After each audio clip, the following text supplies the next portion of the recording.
ngayon ang 2 minuto rin para dagdagan ang pagpapakilala ni Brother Ray Pilapil. Okay, once again, magandang hapon po sa ating lahat. Sa lahat po ng mga nanonood ngayon, sa lahat ng Jehovah's Witness, ganoon din po sa lahat ng mga MCGI.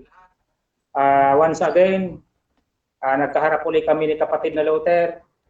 Ami pong pag-uusapan yung pong paksa na aming napagkasunduan. Napatutunayan niya na ang Member Church of God International ay isang maling iglesia ayon sa Biblia. So sana po mapulutan po natin ng magandang aral bawat panig po sa amin at para po maging dagdag kaalaman natin pagdating po sa mga salita ng Diyos. At minsan pa sa ulit-ulitin magandang hapon sa ating lahat. Okay, nagpakilala na po ang dalawa nating debatista, no? Nakikilala na po ang dalawang ito ngayon kasi malimit na makikita natin sa mga debate platform ang dalawang ito.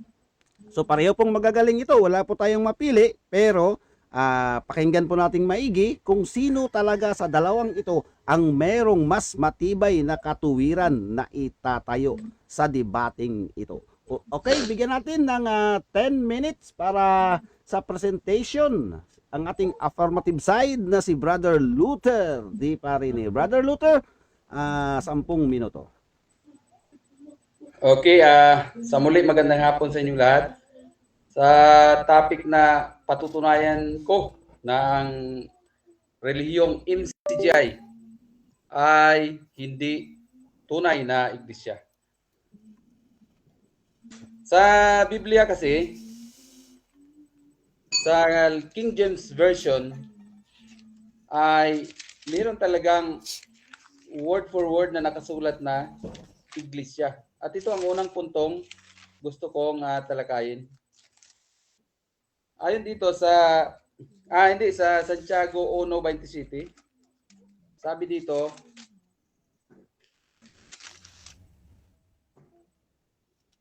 ang dalisay na relihiyon ay walang dungi sa harapan ng ating Diyos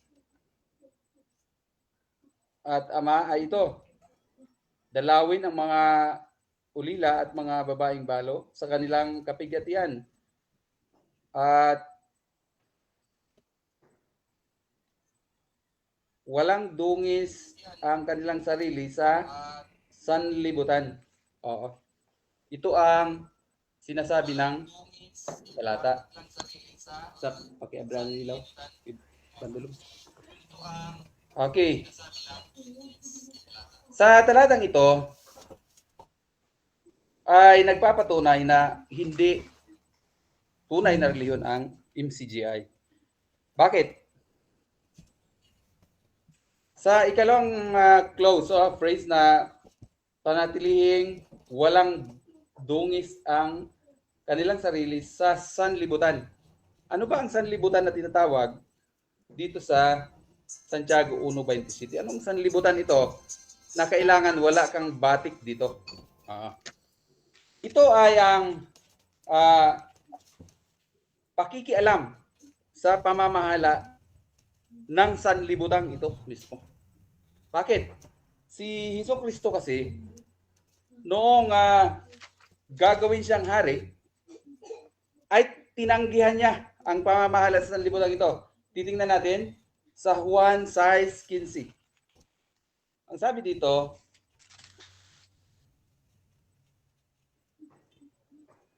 nang mapaghalata nga ni Jesus na sila'y magsisilapit at siya'y agawin upang siya'y gawing hari, ay muling nagbalik sa bundok na nag-iisa. Kaya si Jesus mismo ay tumanggi na mamahala sa sanlibutan ito. Bakit? Anong katuwiran niya? Kasi sabi niya, ang aking kaharian ay hindi bahagi ng sanlibutan ito. Ngunit, ang MCGI ay nakikibahagi sa pamamahala sa sanlibutan ito. Makikita ito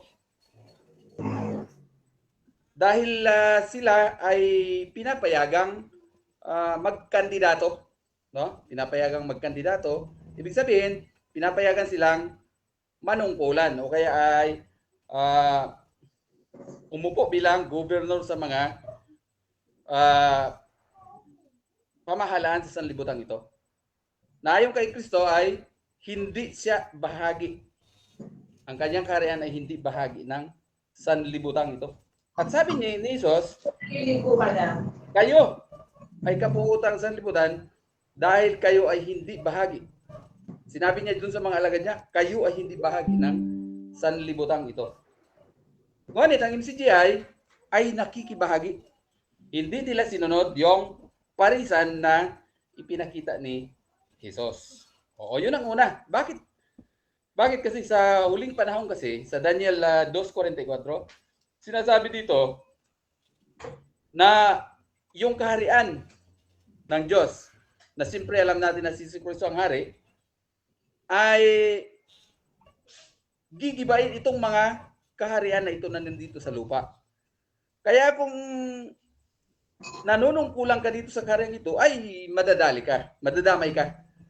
Oo, sa kaparusahan. Ang ikalawang puntong aking bakit ang MCGI ay hindi tunay na relihiyon? Sa Juan 13:34-35. Oo. Sa Juan 13:34-35, sabi dito, makikilala kayong aking mga alagad. Oh, kung kayo ay may pag-ibig sa isa't isa. Oh, yun ang 5 minutes. sinasabi naman ng MCGI na matindi yung pag-ibig nila sa isa't isa. Oh, sinasabi nila yon. Kaya lang, nakuha ba nila ang tunay na kahulugan nito? Absolute ba na sa lahat ng panahon ay iniibig nila yung kanilang mga kapananampalataya? Hindi. Bakit? Sa oras ng digmaan, ang mga ito ay magpapatayan. Ang mga MCGI. Bakit? Pinapayagan silang magsundalo. O, pinapayagan itong magsundalo eh. Kaya, malalabag nila itong 1-3-34-35. Halimbawa, maglaban yung Pilipinas at saka yung ibang bansa. Papalagay natin na Japan. Mayroong MCGI doon, mayroong MCGI dito. Eh, nangako ang mga ito sa bansa nila eh, na ibibigay nila ang buhay nila para sa bansa nila. Kaya sa panahon ng digmaan, magpapatayan sila. O hindi nila nasunod yung 1-3-34-35 na ibigin nyo kung kailangan meron kayong pag-ibig sa isa't isa. O, yun ang ikalawang puntong gusto kong bigyang pansin. O, ikatlong punto, imposibleng maging MCGI ang tunay na relihiyon. Bakit? Sa Mateo 24:14, ang mabuting balitang ito ay pangaral sa buong lupa. O, ano lang ba ang nararating nitong relihiyon na ito? Samantalang, sa ngayon ay nandito na tayo sa dulo, no, ng mga panahon. O, ano lang ba ang narating ng relihiyon na ito? Hindi pa ito naka 1/4 yata sa buong mundo. O, at ang mga nandun, karamihan ay mga Pilipino din. Mga OFW lang ang mga MCGI. O, kaya hindi ito magiging akma dito sa sinasabi ni Jesus sa Mateo 24:14 na ang mabuting balita ay ipapangaral sa buong tinatahan ng lupa. Bakit hindi naman nila pangaralan ang mga lahat ng tao sa buong mundo eh? Hindi nila nararating kasi hindi nila nararating yung buong mundo. O nasa ilang bansa lang sila. At ang description ng mga alaga dito ni Jesus ay nakarating na sila sa buong mundo bago dumating yung katapusan, yung wakas. O, kaya hindi ito MCGI. Ikatlong punto.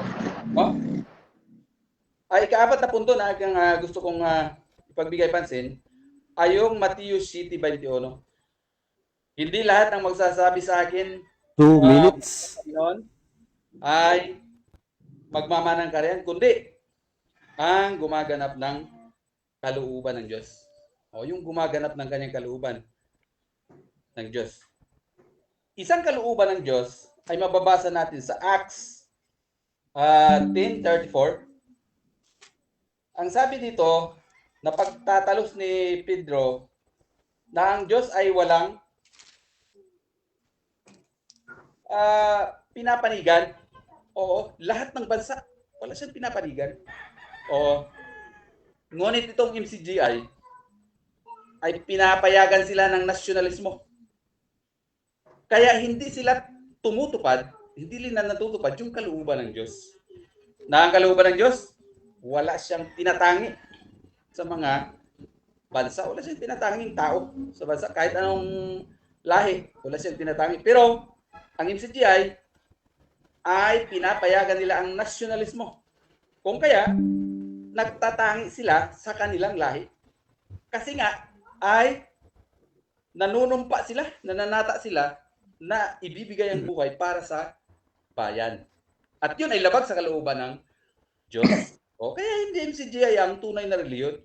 Kaya walang kategory na aangkop sa pagiging tunay na reliyon ng MCGI ayon sa mga nakasulat sa Biblia na mga palatandaan ng tunay na reliyon. Sa sunod kong tayo, ibibigay ko pa yung iba, no?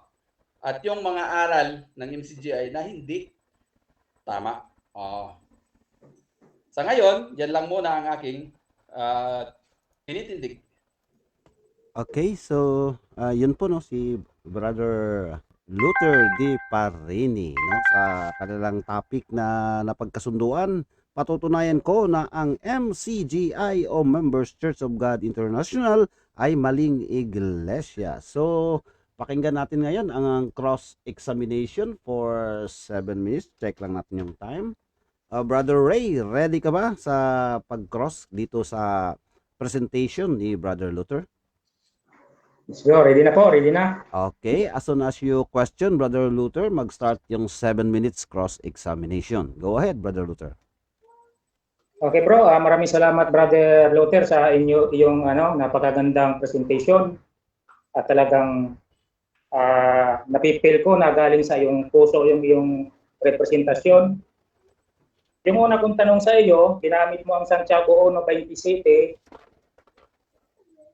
Yun po bang sinasabi ditong pag-ingatang walang dungis ang kanyang sarili sa sanglibutan ay tungkol po yan sa pagbawal na tumakbo na kahit anong posisyon sa gobyerno?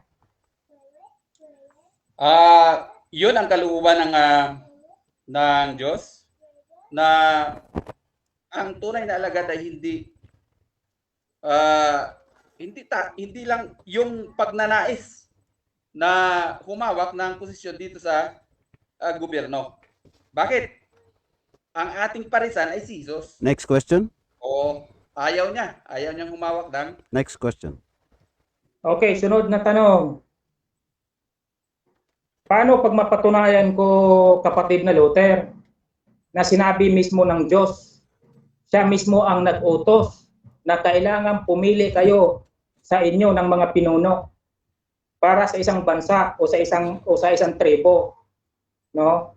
Aminin mo ba na mali yung pagkaunawa mo sa ginamit mong talata na Santiago 1:27? Yes or no? Hindi ko aminin dahil alam ko yung babasahin mo ay sa Lumang Tipan kung saan yung Israel ay isang bansa no, nakatira lang sila sa isang bansa. O nakatira lang sila sa isang bansa eh. Kaya kailangan nilang pumili ng pinuno dahil doon sila sa kanilang bansa. Ngunit ang mga tunay na relihiyon ngayon ay nakakalat sa buong mundo. Next question. Kaya hindi nila kailangan Next yun. question. Doon lang yun sa Israel noon. Sa panahon ng Israel Next lang yun. question, Brother Ray. Aplikado. Okay, next. Sunod na tanong. Paano pagpatunayan ko na yung sinasabing walang dungis ng kanyang sarili sa sanglibutan ay hindi yan tungkol sa pagkakandidato, kundi yan ay yung mga bagay na yung masasamang pita ng laman at mga masasamang pita ng mata. Aaminin mo ba na hindi mo naunawaan itong Santiago 1:27 na ginamit mo? Kung mabasa mo sa Biblia na ang batik ng sanlibutan ay yung pita, ha? Yung pita, masasamang pita.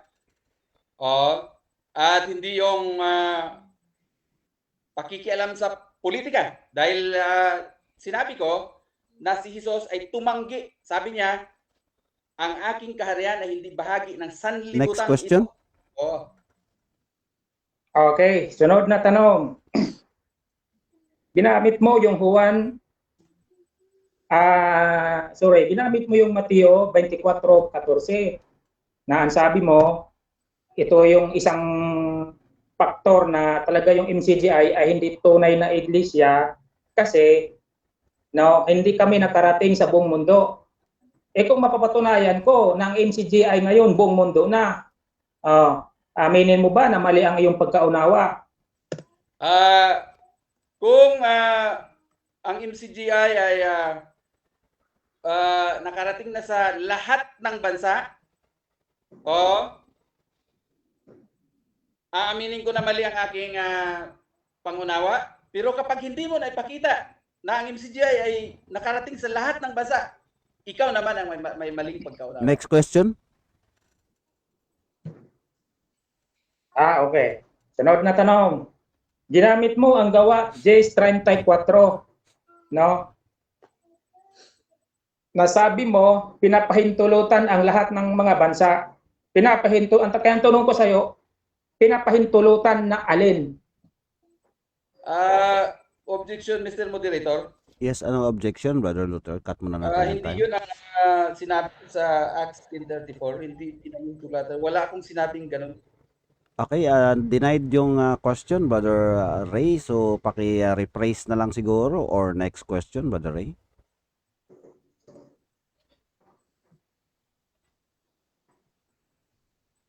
Okay, ano pala yung ano? Ano pala yung pakay kung bakit mo ginamit ang Acts 10:34? Yung Acts 10:34 ay isang kalooban yun ng Diyos.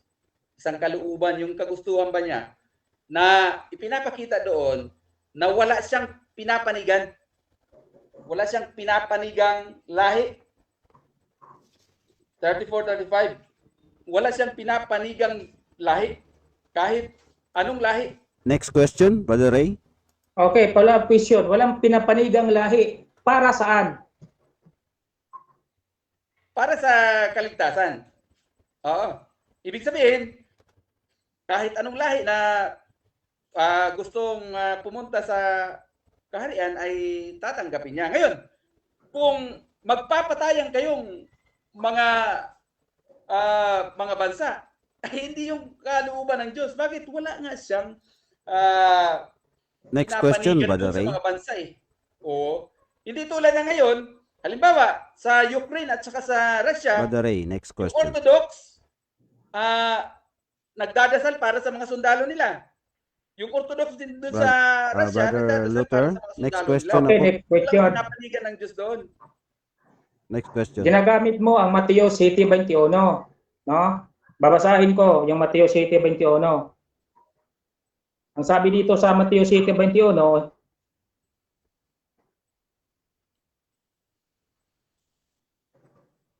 hindi ang bawat nagsasabi sa akin, Panginoon, Panginoon, ay papasok sa kaharian ng langit, kundi ang gumaganap ng kalooban ng Ama na nasa langit. Tanong, ano po ba ang kalooban ng Ama para sa mga Kristiyano? Isa na ang kalooban na ipinakita doon, yung binasa ko sa Acts 10:34-35. Isang kalooban ng Diyos doon na ipinapakita niya na wala siyang pinapanigan. Kaya hindi kayo dapat mag-away-away, kayo wala kasi kayong pinapanigan. Ngunit ang MCGI, sa panahon ng digmaan ay may pinapanigan. Yung kanilang lahi ang pinapanigan nila. Next question, Kaya, Brother Ray. Hindi sila nakakatupad ng kalooban ng Diyos. Next question. Okay, ilang minuto pa po, Mr. Moderator? 10 seconds. Okay na, Mr. Moderator. Okay, so naiwave na yung 5 seconds na natitira. Check natin yung time for 10 minutes sa presentation ni Brother Ray P. Lapil. Brother Ray, 10 minutes.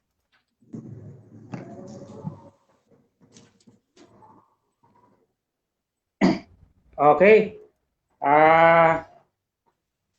Magandang hapon uli, mga kapatid.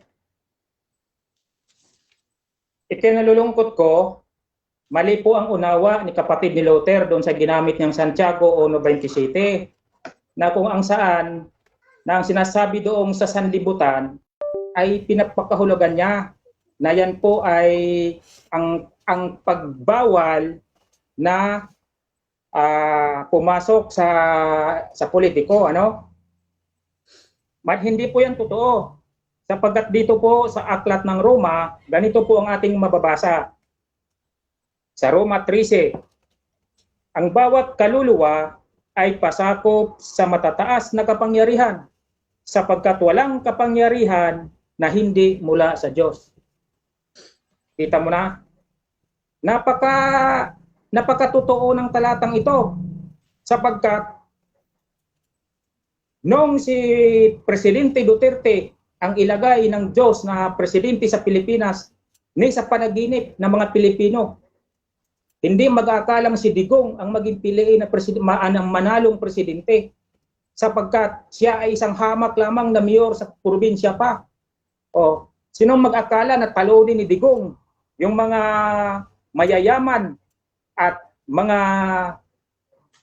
prominenteng mga senador na kagaya ni Miriam Santiago, ni Vice President Binay, Pero dahil nga lahat ng kapangyarihan, sabi sa Biblia, ay galing sa Diyos, kaya naniwala ako na si Presidente Duterte, inihalal ng Diyos yun para sa bansang Pilipinas dahil sa kanyang advocacy na kanyang itigil ang droga dito sa bansang Pilipinas, dahil alam ng Diyos na kapag hindi si Digong ang mananalo, sigurado ang bansang Pilipinas, kahit mga aso, magiging addict na yan. Dahil saan ka maghanap? Mga general, mga politiko, ay mga drug lord. Kaya dito pa lang, mali yung ginamit mong yung Santiago 1:27. Ano po ba ibig sabihin doon sa sanglibutan na binabanggit sa Santiago 1:27? Na sabi mo nga, pag nabasa ko, aminin mo na mali ka. Ganito lang yan, kapatid. Sa aklat po ng unang Juan, chapter 2, verse 16, ganito po ang ating mababasa. Sapagkat ang lahat na nangasa sanglibutan, kita mo na, umpisahan ko sa 15, huwag ninyong ibigin ang sanglibutan, ni ang mga bagay na nasa sanglibutan. Okay. Ngayon, kung iliteral mo yan sa pag-uunawa, lumalabas, lahat ng bagay sa sanglibutan ay hindi mo ibigin. Nga tanong, yung mga punong kahoy ba, kasama ba yan sa mga bagay ng sanlibutan? O kasama. O kung hindi mo yan iibigin, ibig sabihin, kapatid na Luther, kakalbuhin mo ang bundok. Kung ang unawa mo, dito sa huwag ninyong ibigin ang sanlibutan, niya ang mga bagay na sa sanlibutan. Pero ano ang ibig sabihin yung mga bagay na huwag niyong ibigin sa sanlibutan? Ituloy natin sa 16. Sapagkat ang lahat na nangasa sa sanlibutan, ang masamang pita ng laman, masamang pita ng mata, ang kapalaluan sa buhay ay hindi mula sa Ama, kundi sa sanlibutan. Yan po ang ibig sabihin ng Santiago 1:27. Yung sa sanlibutan na yon. Kaya napakamali po ng unawa mo, kapatid na Luther, Ngayon, ano po yung mga pita ng sanlibutan na yan? Punta po tayo sa sulat ni San Pablo sa mga taga-Galacia, kapatid na Luther. Sa Galacia chapter 5 verse 19. Ito po yung mga pita ng laman at mga pita ng laman ng sanlibutan. At hayag ang mga gawa ng laman sa makatuwid ay ang mga ito, pakikiapid, karumihan, kalibugan, pagsamba sa Diyos-Diyusan, pangkukulam, mga pagtataniman, pagtatalo, mga paninibugho, mga pagkaalitan, mga pagkampi-kampi. Diretso na ako sa 21, mga kapanagalian, mga paglalasing, mga kalayawan, at ang mga katulad nito. Yan po ang sinasabi ni Santiago, ni pong ibig sabihin ni Santiago doon sa sanlibutan. Hindi po yung bawal po tumakbo. Mali po yan na pagkaunawa mo, kapatid na Luther. 5 minutes. No? Sapagkat, kung ang Diyos nag-utos doon sa 12 na angkan ni Israel, na wala nga silang 12 million sa panahon na yun. Inutos ng Diyos na bawat tribo ay magkaroon ng isang pinuno. How much more dito sa Pilipinas o sa mga ibang mga bansa na ang population ay umabot na ng bilyon. No, at ating imagine ang isang bansa na walang pinuno, walang presidente, walang senador, walang gobernador, walang mayor. At kung ating imagine, napakagulo ng bansa. No? Kaya mali yung mali yung ginamit mong talata. No, alam mo ba, pag ikaw ay matuwid, if you are a good citizen in this republic, Brother Luther, you should follow and obey the 18 articles of the Republic of the Philippines. At ang article number 5, suffrage. Ang meaning ng suffrage ay the right to vote in any political election. Sa section 1, ganito ang ating mababasa. Suffrage may be exercised by all citizens of the Republic of the Philippines. No? Kaya kung ikaw ay tunay ka na, kung ikaw ay mabuting mamamayan sa Republika ng Pilipinas, ay dapat sumunod ka sa Article 5 ng the Constitution of the Republic of the Philippines, na may karapatan kang bumuto, exercise mo yung karapatan mo sa pagboto. No?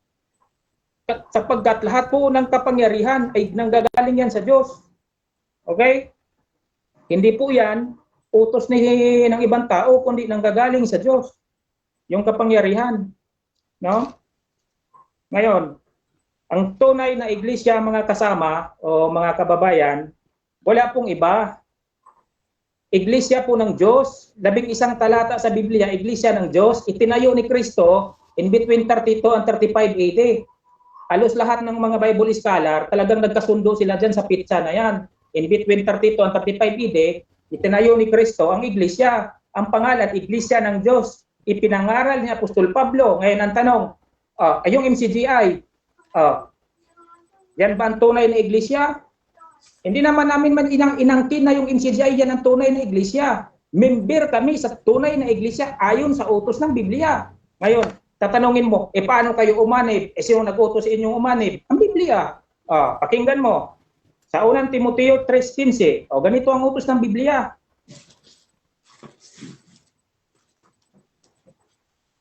Unang Timoteo 3:15. Now, ito po yung utos ng Biblia para umanib ka. Ngunit kung ako'y magluwat ng mahabang panahon, ay upang maalaman mo kung paano ang dapat sa mga tao na ugaliin nila sa bahay ng Diyos na siyang iglesia ng Diyos ng buhay. Yan po ang utos, ugaliin. No? Ugaliin. Sa Greek, that is D-E-I. Meaning to say, a duty. Sa Tagalog, tungkulin. Tungkulin ng tao na umanib sa bahay ng Diyos na siyang iglesia ng Diyos na buhay. Bakit? Kasi tayo ay hintil. Tayo ang tagapagmana. We are the members of the true church. Okay? Sa Ephesians 3 says that the Gentiles should be followers and of the same body and partakers his promise in Christ, the gospel. Kaya malinaw dito. No? Sa English Standard Version, malinaw. The mystery is that the Gentiles are fellow heirs, members of the same body. No? Kaanib tayo sa katawan, na yung katawan na yan ay yan ng iglesia. Mababasa natin yan sa Colosas 1:18. Ngayon, paano maging mali ang MCGI na relihiyon? Kung inaniba namin ay siyang tunay na relihiyon sa Biblia. No? Ngayon, pupunta ka sa aral namin, ay mas lalo na. Dahil lahat ng aral namin ay buong ibanghilyo. Kung ano yung ibanghilyo sa bagong tipan, lahat yan. Yan yung aral namin. No? Kaya sa hapong ito, mga kasama, ay talagang akin pong natayuan yung pong tunay na iglesia. Kasi ang tunay na iglesia na isulat sa Biblia, no, itinayo ng Panginoong Hesukristo noong in between 32 and 35 AD, no? At ang utos, umanib ka sa iglesia na yan. Hindi po yung magtayo ka ng sarili mong iglesia. Yan po ang Time's up, utos ng ano. Brother Ray. So, yun po, no? Okay, salamat po, salamat. Okay, yun po ang presentation ng ating negative side na si Brother Ray Pilapil. So, dako tayo ngayon sa 7 minutes na cross-examination ni Brother Luther. Pero ang ating cross-examination ay nangangailangan lamang na doon kukunin ang lahat ng tanong sa mga nai-present. Okay, Brother Luther, 7 minutes. Okay, salamat. Ang una kong tanong, sabi nyo, umanib kayo sa Iglesia ng Diyos na nasa Biblia. Yes. Ang tanong ko, sino ang tumanggap sa inyo? Ang Diyos. Asan ang Yung- may ebidensya ka ba na tinanggap kayo dito sa Pilipinas na ang MCGI ay tinanggap ng Diyos? Yan yung utos eh. Yan yung utos na umanib ka. Since nga, sino ang aniban mo? Ang mga apostol, no? Pagkatapos ng mga apostol, di mo naman alam kung sino ang kasunod nila. Di kaya, umanib kami ayon sa Biblia, ayon sa utos, sapagkat ang Biblia, ang Biblia ayon sa 2 Timoteo 3:16 ay aklat na inspired by Next God. question, Brother Luther. Okay, so wala kang may pakita na sa Biblia na tinanggap kayo sa Iglesia ng Diyos. Kayong mga MCGI dito sa Pilipinas, wala kayong mapakita na tinanggap kayo ng Iglesia ng Diyos. Ang sabi kasi sa Biblia, ayon din sa Roma, no? Objection, Mr. Umanib kayo sa mabuti. Objection, Mr. Yes, cut na Moderator. tayo Umanib muna kayo sa tayo. mabuti. Brother Ray, mayroon tayong objection. Anong objection, Brother Luther? Sagutin niya lang yung tanong ko. Okay. Pakiulit mo na, Gagawin Brother. ko, Pakiulit mo na, Brother Luther. Pakiulit ng tanong. Categorical. Yes, pakiulit ng tanong, Brother Luther. Okay. Meron ka bang mababasa na tinanggap kayo dito, mga MCGI sa Pilipinas, tinanggap kayo ng Iglesia ng Diyos sa Biblia o wala? Litra-litra, wala kang mabasa kasi sino naman tatanggap dyan sa amin sa Biblia? Nakasulat na yung Biblia, nandyan na yan eh. No? No? Pero ayon sa utos ng Biblia na ugaliin mo sa bahay ng Diyos at umanib ka sa mabuti, yun ang aming aral dyan. Okay. Itatanong mo kung tumanggap sa aming Biblia, sino tatanggap sa Biblia? Next Inaisulat question, yan Brother Luther. 2,000 years ago. Next question. Okay, sunod na tanong. Sabi nyo, ang lahat ng authority sa Biblia, ang Diyos ang naglagay. Tama. Okay, ang tanong, ang Diyos ba ang naglagay kay Xi Jinping sa China?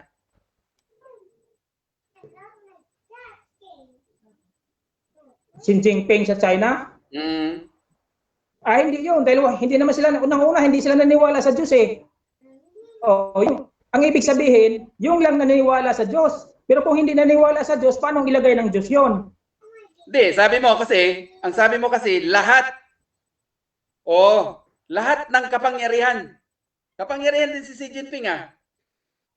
Ibig sabihin ng lahat ng kapangyarihan, lahat ng matuwid na kapangyarihan yun. Hindi kasama doon ng masama. Papayag ba naman ang Diyos maglagay ng masamang kapangyarihan? Logic lang yan, bro. So hindi mo pala tinitindigan na ang sinasabi dito sa Roma 3:1 na lahat ng kapangyarihan. Wala namang nakalagay dito Tinitindigan ko. na mabuti lang ang lahat ng Yes. kapangyarihan. Tinitindigan mo ba? Hindi. Saan ka maghanap dyan na ilalagay ng Diyos ang hindi mabuting kapangyarihan, ang masamang kapangyarihan, ilalagay ng Diyos? Ganon ba ang Diyos mo?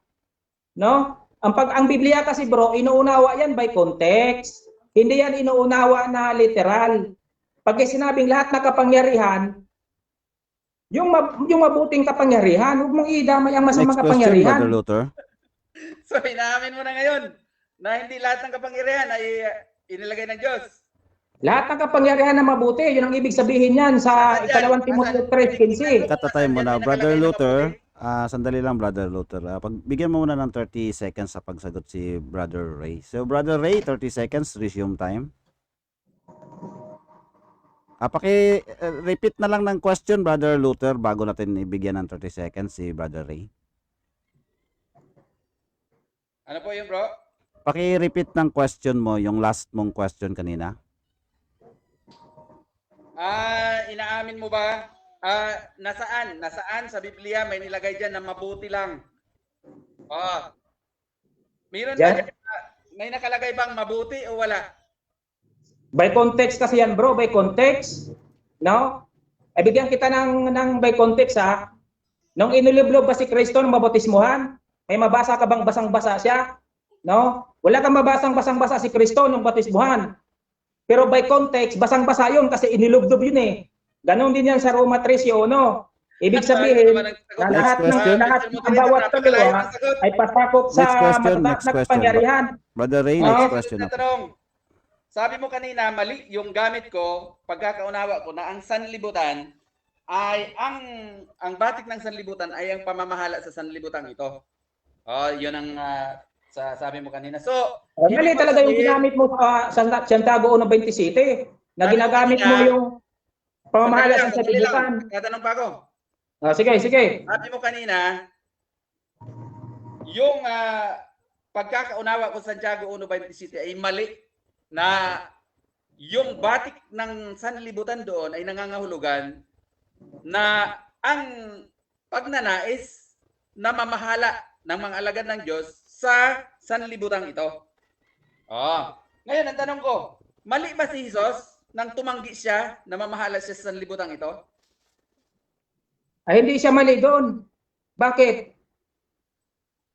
Kasi ang utos naman sa kanya, hindi naman yun ang paghari sa sanlibutan. Ang utos sa kanya, pumunta siya dito para iligtas ang sanlibutan. So, ibig mo sabihin, sang-ayon ka ba na yung pagiging hiwalay ni Jesus sa sanlibutan ay ganun din ang pagiging hiwalay ng mga alagad niya sa sanlibutan? Sang-ayon ka ba doon? Ay, hindi ako sang-ayon doon. Kasi ang Diyos mismo nag-utos. Diyos mismo nag-utos na mag-ili kayo ng inyong mga pinuno. No? So, Ibahin mo si Kristo kasi Diyos yun. Hindi naman yung ordinaryong tao. Diyos yun eh. paano kung mabasa ko? Sasang-ayon ka na? Alin? Paano kung mabasa ko na kayo ay hindi bahagi ng sanlibutan? Sasang-ayon ka na? Di basahin mo. Pag-aralan natin. Malay mo, ba? mali yung unawa mo dyan. Sige, basahin mo. Pag nabasa ko, sang-ayon ka na? May nakasulat naman talaga. Pero hindi ibig sabihin yan ang pagbuto.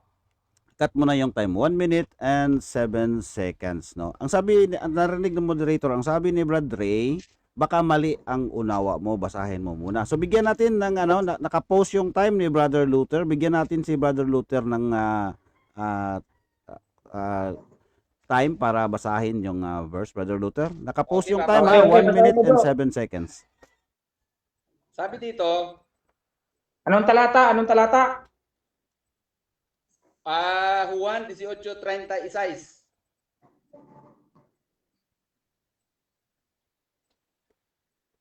Sumagot si Jesus, ang kaharian ko ay hindi sa sanlibutan ito.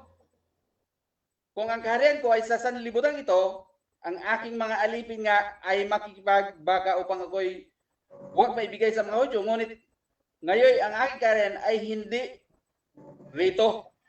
At sabi niya, kayo ay hindi bahagi ng sanlibutan.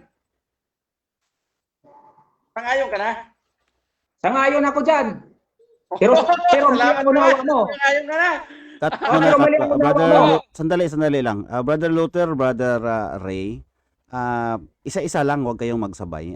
Nakapost ulit yung time, 1 minute and 4 seconds. So, bigay mo muna yung question, huling question mo kanina, Brother Luther. Then, bigyan natin ng 30 seconds na pagsagot si So, Brother Ray. sangayon ka na kanina, sabi mo, hindi ka sangayon na yung pagiging hiwalay ng sanlibutan ni Jesus ng kaharian ni Jesus sa sanlibutan ito ay katulad ng pagiging hiwalay ng sanlibutan ng kanyang mga alagad. Sabi kanina hindi ka sangayon. Ngayon dahil nabasa ko, sangayon ka na. Sabi mo Ay, sangayon sasagot ka ko. na. Sasagot na ba ako? Ang sabi ko, sangayon ako may nakasulat. Pero yung pakahulugan mo, yung sa nakasulat sa Juan 18:36 ay mali. No? Kaharian ba yan? Anong kaharian yan na wala sa sanlibutan? Natural yung kaharian sa future. Dahil ang sanlibutan susunugin ito, ano? No? O, Iba po yung sang-ayon ka kaharian. na yung mga, Next question. di ba sabi mo sang-ayon ka na yung mga alagad ni Jesus, hiwalay sa sanlibutan ito?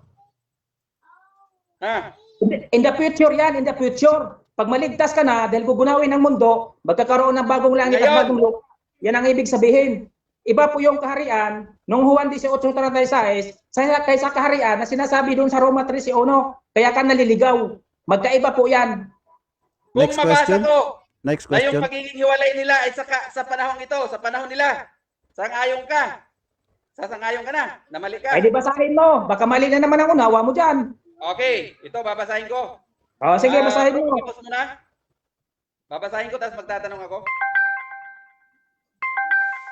Sige, bigyan natin ng time kahit wala nang tapos na yung 7 minutes, bigyan natin ng time na basahin ni 1:15 Brother si Luther. Oh, bro, Anong sabi talata dito, yan? Anong talata? 1:15-19. 15? Oo, 19. Sige, basahin mo. Kung kayo'y taga sanlibutan, ay iibigin ng sanlibutan ang kanilang sarili. Ang kanyang sarili. Ngunit sapagkat kayo hindi taga sanlibutan, kundi kayo'y hinirang ko sa sanlibutan, kaya napupuot sa inyo ang sanlibutan. Oh, sang-ayon ka na sa panahon yan, sa panahon na yan ay, Brother sa panahon nila yan, hindi Brother sa Luther, darating. sandali lang, Brother Luther. Tapos na po yung 7 minutes, so binigyan ka na ng time para basahin, para maintindihan din ni Brother Ray kung tama ba ang sagot unawa ko. mo or hindi. So, Sagot ang na ba gagawin ako? na lang ninyo, sandali lang Brother Ray, ang gagawin na lang ninyo, sa rebuttal kayo, doon na ninyo ibuhos ang lahat sa rebuttal. Okay? Okay. Okay, so rebuttal stand tayo for 10 minutes. Unahin natin ang ating affirmative side, si Brother Luther Di Parini. Brother Luther, 10 minutes. Bro, sandali lang, pwedeng mga 1 minute, huminga ng mga 1 minute, parang hindi ako Sige. ano kasi dito? Init. Okay. Ang topic po na kanilang pinag-uusapan dito ay patutunayan ni Brother Luther na ang MCGI ay maling iglesia. Affirmative side, Luther Di Parini. Negative side, Ray Pilapil. So nasa ano na po tayo, sa rebuttal stand na po tayo. Magre-rebat na po ngayon sa mga latag at mga sagot si Brother Luther. Kung ready na si Brother Luther, then 10 minutes will start. Okay, mag-uumpisa na ako, bro. Yes, go ahead, Brother Luther. Okay. Mali daw yung pakahulugan ko sa Santiago 1:27. Sabi niya na ang sinabi ko doon na yung pamamahala, yung pagnanais ng mga alagad ng Diyos na namamahala sa sanlibutan ito. Yun ang sinabi ko eh. Yun ang sinabi ko. Nabatik yun ang sanlibutan. Dahil si Jesus mismo, ang parisa natin, ay hindi siya tumanggi siyang mamahala. Tumanggi siyang mamahala. Ngayon sabi niya sa Israel daw, yung sa Israel, ang kaharian ng Diyos ay, yung Israel yung kaharian ng Diyos, makalupang kaharian ng Diyos yung Israel. Makalupang kaharian ng Diyos yung Israel. Kaya sila nag-iilik doon. Pero ngayon, yung bayan ng Diyos ngayon ay nasa buong mundo na. Nakakalat sila sa buong mundo. Kaya hindi na kailangan yan. Kailangan silang maging, sabi sa 1 Pedro 2:11, sila ay mga dayuhan lang. Mga dayuhan lang sila.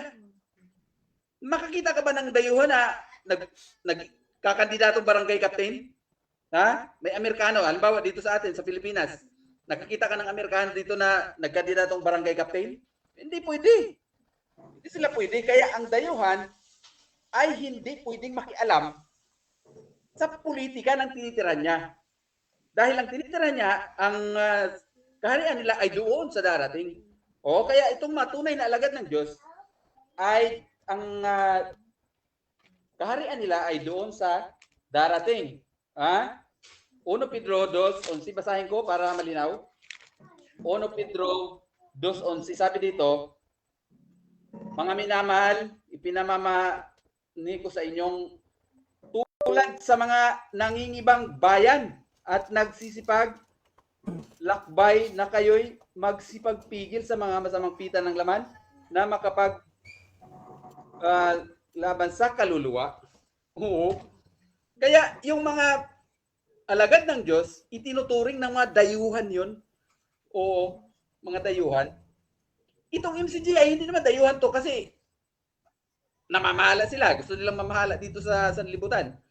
Oo. Gusto nilang mamahala dito sa sanlibutan Kaya hindi sila mga dayo. Kaya hindi sila yung reliyon na tinutukoy ng Biblia. Ngayon, ano ba ang mangyayari sa kanila sa panahon, no? Na i-establish na yung kaharian ng Diyos sa Daniel 2:44. At ang Diyos ng langit ay magtatatag ng kaharian at ang kaharian na ito ay tatapusin, dudurugin ang kaharian ito. Kaya kapag yung mga relihiyon na nakikisali dito sa mga kaharian ito ay kasamang madudurog. Daniel 2:44, kasama silang madudurog kasi namamahal sila, nakikialam sila sa mga kaharian na ito. 2:44.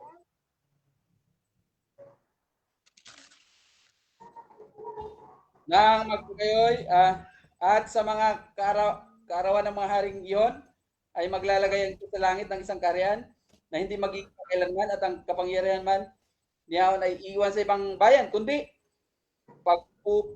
pagpupulin at lilipulin niya ang lahat ng kaharian ay manatili magpakailanman. Kaya pag in-establish ang kaharian ng Diyos dito, pupulbusin itong kaharian na to, sali yung MCGI. Oo, kasali yun. Bakit? Kasi hindi naman sila, nakikisali sila sa kaharian dito Hindi sila, ang mga tunay na alagad ng Diyos ay mga dayuhan dahil ang kaharian nila doon sa darating. Oo, yung kaharian na i-establish ng Diyos. Oo, dito sila ngayon sabi niya sa akin, tinanong ko siya, At ito, dito siya nawindang siya dito Iglesia ng Diyos daw. Membro daw sila. Pero, sabi ko sa kanya, sinong tumanggap sa inyo? sinong tumanggap sa inyo na iglesia kayo ng Diyos? Membro kayo kaanib kayo ng iglesia ng Diyos? Sinong tumanggap sa inyo? Kung ngayon nga, sa group chat, nasali ka sa group, kung walang tatanggap sa hindi ka makakasali sa group chat tapos sasabihin mo, membro ka ng iglesia ng Diyos, hindi, saan ang ebidensya na tinanggap kayo? Yan ang malaking question dito sa relihiyon ni Mr. Soriano.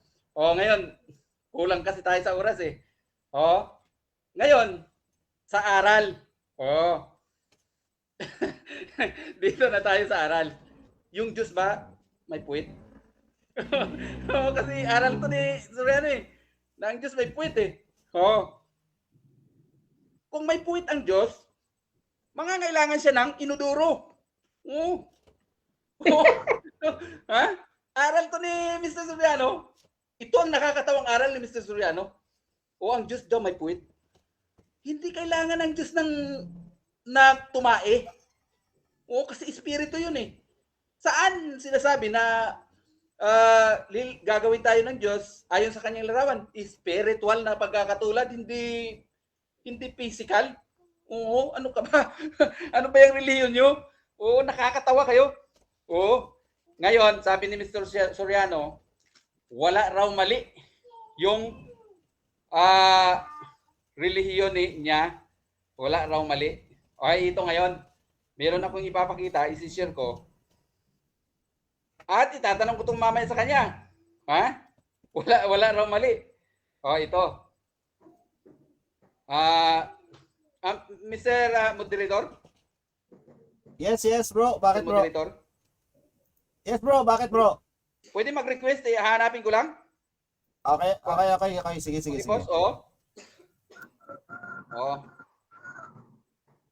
Ito.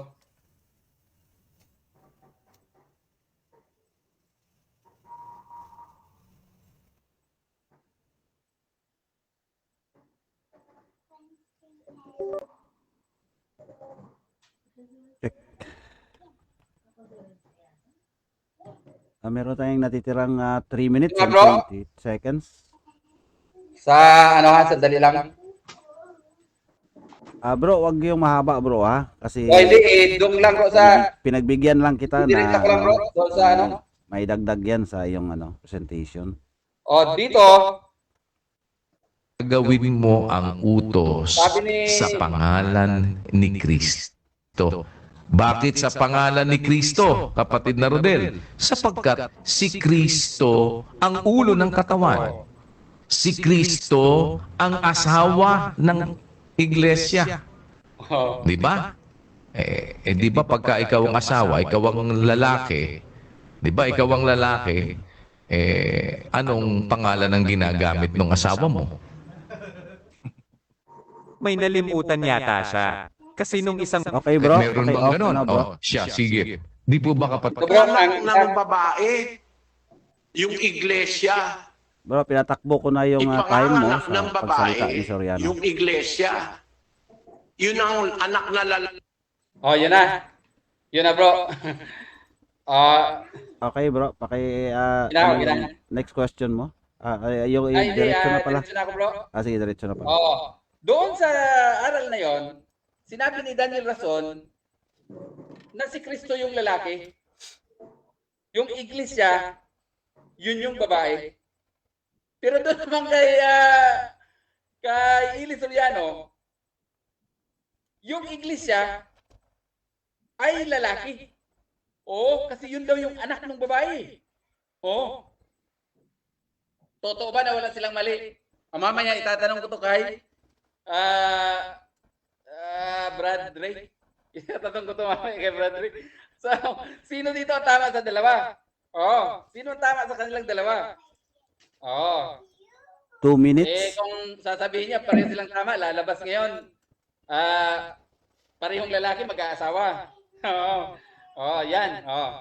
Ngayon, ano pa 'yon?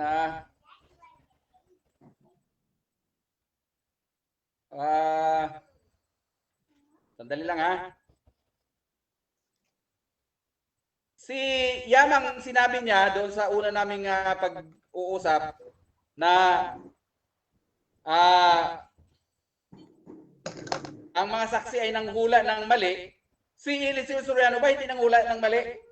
Oh, meron din si Soriano. Oo, sinabi niya nandito sa ano ko, kung hihingin niyo mamaya kasi baka sabihin niyo ay pakita ko ng video. Sinabi rin na hindi naaabot ang lupang ito ng 2010. Oh. Yamang siniraan mo yung saksi na nanghula ng mali. Sasagutin mo rin ito mamaya, Mr. Ray. Pakisagot din ito mamaya. Ngayon,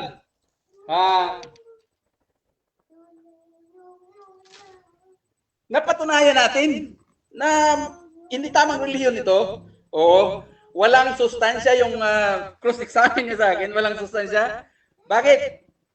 Sumang-ayon siya sa Santiago 27. Sumang-ayon siya na yung pagiging hiwalay ni Jesus sa sanlibutan ay ganon din ang pagiging hiwalay ng mga alagad niya. At si Jesus ang ating parisan, foreigner, at yung mga alagad ay itinuturing ng Diyos na parang foreigner sila dito sa sanlibutan ito. Dahil yung kaharian nila ay doon. At ang MCGI ay hindi nakakapasa sa mga Okay, times na po. Brother Luther, So, Brother Ray, dako tayo sa cross-examination dito sa rebuttal stand. Brother Ray, 7 minutes. Okay.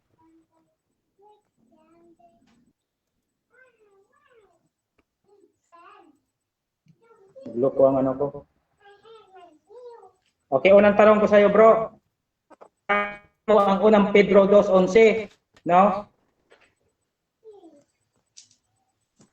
Ano ba ang nakasulat dito sa unang 11? No? Huwag bang bumoto o magsipigil sa masamang pita ng laman? Pakiulit ng tanong, bro, hindi malinaw. Ginamit mo ang unang Pedro 2:11. Kaya ang tanong ko sa iyo, ano ba nakasulat sa 2:11? Magsipagpigil sa mga masasamang pita ng laman o bawal bumuto? Ito ang sagot ko, Mr. Moderator, hindi doon sa sa categorical ang sagot ko. Hello, Mr. Moderator. Yes, go ahead lang. Sagutin mo lang either categorical kasi wala naman na Okay. eksaktong categorical question Kaya doon. ginamit ko yung talata na yon para sabihin na yung mga alagad ni Kristo at ang alagad ng Diyos ay itinuturing na foreigner sa sanlibutan ito. Nakasulat word for word, foreigner sila. Mayroon bang foreigner na makikialam ka sa politika dito? Hindi. Makikita ka na ba ng Amerikano nagkandidato ng barangay captain dito sa Pilipinas? Hindi pwede ang foreigner. Next question, Kaya Brother Ray. kapag sinabing foreigner ka, hindi ka pwedeng makialam sa politika. Brother Ray, next question. Kung saan ka pansamantalang naninirahan. Go ahead, Brother Ray. Okay. Sunod na tanong. Ang sabi mo, sino daw ang tumanggap sa amin ngayon? No? Titindigan mo ba yan ulit, bro? Oo, titindigan ko yan. O sino? Wala ka namang naipakita kanina eh. Wala ka Kung mabasa ko. Sandali Sunod lang. na tanong. Sandali lang. Sunod na tanong. Sumasagot pa po ako. Sige, sunod na tanong. Tama na yung sagot mo. Kasi sumagot ka na kanina eh. Moderator, cut mo na yung time natin, 5 minutes and 6 seconds. So, meron pang 15 seconds na kulang doon sa sagot ni Brother Luther. Brother Luther, Okay, sige. Okay. dagdagan mo ng 15 seconds. Okay. Bro, ano ba yung tanong? Ano yung tanong? Hindi, ganito na lang. Ulit na lang, Brother Ray, ng tanong mo. Naka-off naman yung Ang time. sabi niya kasi, nung umanib kami, sinong tumanggap? Sabi ko ang Biblia. Ayaw niyan tanggapin. No, ngayon ang sunod kong tanong, kung mabasa ko na kapag ka pumasok ka o umanib ka o pumasok ka, no, ay tatanggapan ka na Kristo at maliligtas ka pa. Aminin mo bang mali ka ng iyong pagkaunawa? Ito ang sagot ko, hindi doon sa challenge question mo. Ang hinahanap ko sa iyo kanina ay kung saan sa Biblia mababasa na tinanggap kayo ditong mga taga-Pilipinas sa MCGI sa Iglesia ng Diyos na nasa Biblia. Oo, yun ang hinahanap ko sa iyo kanina at yan ang titindigan ko na wala kang mabasa niyan. Next Na kayong question, mga taga-Pilipinas Brother Ray. Sa MCGI ay tinanggap kayo Sige. sa Iglesia ng Diyos. Next Ay sunod question. na tanong. Yes. Pag may nabasa ako na ang bawat pumapasok sa iglesia ay tinatanggap at maliligtas pa. Tapos na ang debate. Pag may mabasa po kayo na ang Sandali lang. MCGI dito Sandali sa lang. Cut mo Pilipinas, na yung time, Brother tinanggap sa Biblia, Luther. tapos na ang debate. Brother Luther. Brother Luther, Yun sandali po ang lang. ano ko. Brother Luther, Hindi, sandali lang. huwag mo Moderator. pamunahan. Brother Ray, Huwag Brother mo Ray. pamunahan. Brother Ray, No. sandali lang. Naririnig ba ako? Sandali lang. Ayusin natin. No? Pinagbabawal Sige. na natin dito yung mga challenges. So, question and answer lang po tayo. Okay, Brother Ray, next question na lang tayo, Brother Ray. Okay. Sabi kasi niya, sino daw ang tumanggap? No? Kaya ang sagot ko, ang Biblia ang tumanggap. No? Ang sabi niya, ayaw niyang i-accept. Kaya ang sunod kong tanong kung mabasa ko, ayon dito sa Biblia, na kapag pumasok ka, no, o umanib ka o pumasok ka sa iglesia, ay maliligtas ka at di na kailangan tanggapin pa. Aminin mo bang mali ka na yung pagkaunawa? Kung mabasa niyo po, Mr. Ray, na kayong mga taga rito sa Pilipinas na MCGI ay tinanggap.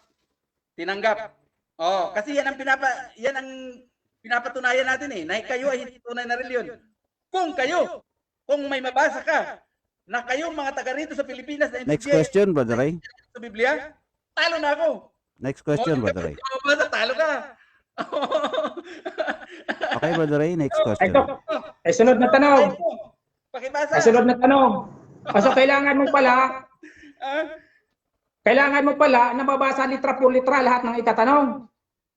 Ganon ba yon? No? Sunod na tanong, saan sa Biblia litra por litra na pinagbawalan ang mga Kristiyano na bumoto?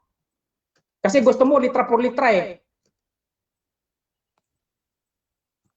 Mr. Moderator, Yes. Sagot na, sagot na. Cut mo na yung Objection, time. Mr. Yes, may objection. Ano objection, Brother Luther?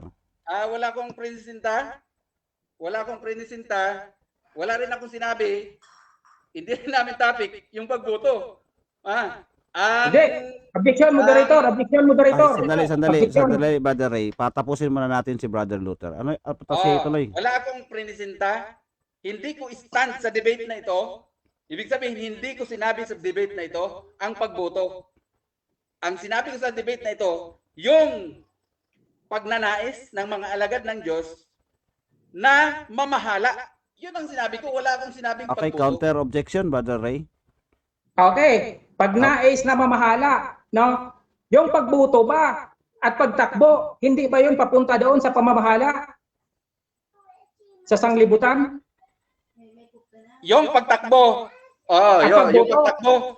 Sandali lang. Pagtakbo at pagbuto, hindi ba yun kasama dyan sa Okay. pamamahala? Okay, yun yung tanong, Brother Luther. Sandali lang. Sumasagot ako. Sige, go ahead. Okay. Kasama yon yung pagboto. Yun. Yun. Kasama yon. Sandali lang. Kasama yon. Yun. At doon sa diwa na si Kristo ay tumangging mamahala dito, ay dapat ay hindi kayo sumasali sa pagnanais na mamahala. Bakit? Ay, sunod na tanong. Okay, sunod na tanong. Next question. Ay, sunod na tanong. Ano ba ang utos ni Kristo ano bang utos ng Ama kay Kristo? Mamahala ba sa sanglibutan? No, bilang presidente? Yes or no? Yan ang tanong niyo po ay sa inyo nagbumirang. Bakit? Hindi inutos ng Diyos yan kay Kristo. Kaya dapat hindi kayo sumali sa politika. Bakit? Kasi hindi inutos kay Kristo yan eh. Ay, sunod na tanong. Ay, sunod na tanong. Sunod na tanong, Mr. Moderator. Next question. No. Next question. Parehas ba ang mga tao kay Kristo? Parehas ba sila ng level? Na itulad mo, igaya mo ang mga tao sa kay Kristo na pagbawalan mong mamuno o tumakbo o bumoto? Sa diwa ng Biblia, no? Sa diwa ng Biblia, ang mga alagad ng Diyos ay hindi dapat. Bakit? Sa panahon na lilipulin ng Diyos ang mga kaharian dito, ay madadama yung mga namamahala kasi kabilang sila ng kaharian dito eh. Oo. At saka, alam natin na napakarumi ng politika. Hihipo ka ba sa marumi? Sabi ng Biblia, huwag kayong humipo sa marumi. Alam Next natin question, na marumi ang Brother Ray. politika. Oo. Next question. Okay. Yung binanggit mo bang huwag humipo sa marumi, politika ba yan? O bagay yan na talagang pinagbawal na paghipo kahit noon sa panahon ng mga Israelita? Lahat ng marumi.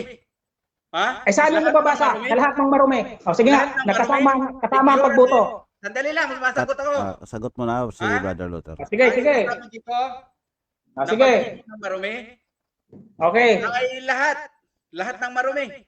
Kasi kasama dyan ang pagbuto ha. Sandali lang. Pagbuto ha, kasama dyan pagbuto ha. Cut mo na ang time. Sandali lang. 21 seconds na lang ang natitira. So, bigyan mo natin si Brother Luther. Meron ka pang 15 seconds na pagsagot, Brother Luther. Nakasagot ka na ng konti kanina eh. Okay, Brother Luther? Go ahead. Okay. Ang sinasabi ng Biblia na huwag humipo sa marumi, ay lahat ng marumi. Figurative o hindi. Marumi. Alam natin na marumi ang politika. Bakit kayo sasali dyan? Bakit hihipo kayo Next dyan? question, Brother Ray. Huwag kayong hihipo. Okay, next question. Oo. Kung lahat ng marumi, paano mo ako makukumbinsi na kasama dyan ang huwag bumoto? Pakita ka sa akin ng katunayan, Brad. Okay, go. Time's up. So, pwedeng sagutin, pwedeng hindi na. Kung hindi na sasagutin, diretso na tayo sa rebuttal stand. Sasagutin ko. Mr. Sige. Soriano. Go ahead, go ahead. Sasagutin ko. Okay, go Sige, ahead. sagutin mo ha. Ha? Sabi ng Biblia, si Jesus ay ating parisan modelo natin. Tinanggihan niya ang mamahala. Objection. Katunayan, hindi daldal. O, pumunta ka sa original translation na Greek na yung lahat ng marumi ay kasamang pagboto. Oh, pag mapatunayan mo, talo na ako. Okay, Pag di mo patunayan, sandali lang, talo na. moderator muna, ano. Medyo naging sige. magulo na. So, naging magulo. Wala na kasi tayong oras. So, diretso na po tayo sa rebuttal stand ng ating negative side. Pwedeng gamitin na yan ni Brother Ray doon sa kanyang rebuttal stand. Okay, Brother Ray? Okay. 10 minutes for the rebuttal stand. Go ahead, Brother Ray. Okay. Relax ka lang, Mr. Ray. Okay, muli po mga kapatid, No? Naawa ako sa kapatid na ito kasi puro patsamba lang ang kanyang mga binibitawang talata. No? Para kunyari siya ang panalo. Tingnan mo ngayon, ginamit niya. Lahat daw ng marumi ay kasama doon ng pagboto. Kaya mayroon akong challenge sa kanya. Pag napatunayan niya na lahat ng marumi na pinagbawal na paghipo ay kasama ang pagboto, aanib ako sa Jehovah's Witnesses. Pag wala siya may pakita sa akin hanggang matapos ang debate, no, dapat umalis na siya sa Jehovah's Witnesses. At yan ay kasinungulangan lang lahat ng mga binibitawan mong talata. Ngayon, ayaw niyang tanggapin na mali yung kanyang ginamit na Santiago 1:27, no? Yan ay para lang huwag siyang mapahiya. Pero malinaw, ang sinasabi, ang bawat kaluluwa ay pasakop sa mataas na kapangyarihan sapagkat walang kapangyarihan na hindi mula sa Diyos. Ang mga kapangyarihan yaoy hinahirang ng Diyos, no? Kaya nga't ang sumasalangsang sa kapangyarihan ay sumasalangsang sa utos ng Diyos. So, malinaw na ang Jehovah's Witnesses sumasalangsang sa utos ng Diyos. No? Dahil pasakop sa lahat ng kapangyarihan. No? Utos po sa isang makapangyarihan na bansa ang bumuto, no? Sumalangsang ang Jehovah's Witnesses. Kaya malinaw na sila ang hindi tunay na iglesia. Ngayon, ang sabi niya sa akin kanina, sino daw ang tumanggap? No? Ito. Hindi lang kami tinanggap, ligtas pa kami. No? Hindi lang kami tinanggap, ligtas pa kami.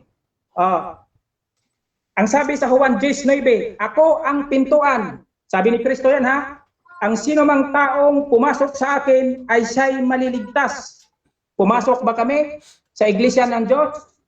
Bilang si Kristo ang katawan, si Kristo ang ulo, no? Pumasok kami. Di mo na kailangan maghanap ka na may tatanggap sa iyo. Sabi mo kagaya ng internet o kagaya ng messenger. Napakamali ng unawa mo diyan. Pinipilit mo kasi na yung sanlibutan, pinipilit mo talaga diyan, kasama diyan ang pagboto, mali ka. Ang ayon sa sanlibutan, yan yung mga pita ng laman, mga pita ng masamang pita ng mata. Mababasa yan sa Galatia 5:19 hanggang 21, no? Mali ang unawa mo diyan. Kaya hindi ako papayag na yung unawa mo ayun ang masusunod. Mali yan. Napakamali niyan. Tingnan mo.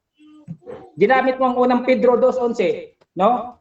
Para din patunayan na bawal bumuto. Yun naman kasi ang London yun, kaya nga ginamit mo unang Pedro 2:11.